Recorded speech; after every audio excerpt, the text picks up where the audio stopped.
Hi, this is Zoe from Carepatron. Before you watch this video, don't forget to like and subscribe for more content like this. The Power and Control Wheel, created by the Domestic Abuse Intervention Project, was meant to educate abusive men and help domestic violence victims. The wheel is filled with a combination of tactics of abusive partners to keep their partners through their display of power and control. Here is a quick explanation of the two main parts of the Power and Control Wheel, the inner and outer circle. The inner circle is filled with the subtle tactics and behaviors one utilizes to keep their victims in the relationship.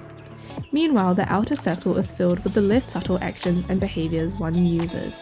The center is meant to represent what keeps the whole circle intact, or what is the main reason why one behaves the way they do.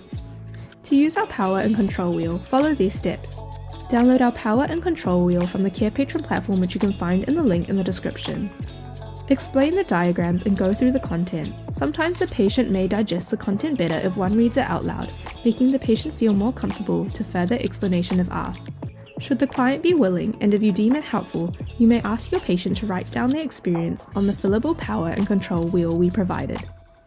Assure that they can take their time, and if they feel uncomfortable or overwhelmed at any point, they can stop immediately. If your patient is confirmed to be a domestic abuse victim or survivor, help proceed with helping them leave their current relationship or process their previous experience. We recommend storing completed diagrams in a secure physical location or a HIPAA-compliant EHR like Carepatron to be assessed only by relevant parties.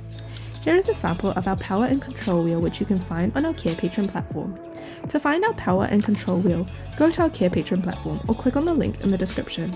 In our template section, we have a variety of templates and worksheets for you to use with your patients. You can filter or type in the keywords to find the worksheet. If you are currently experiencing domestic violence, do not be afraid to seek help from your local refuge or contact your local helpline. In the description is a website link to all the domestic and sexual violence agencies around the world.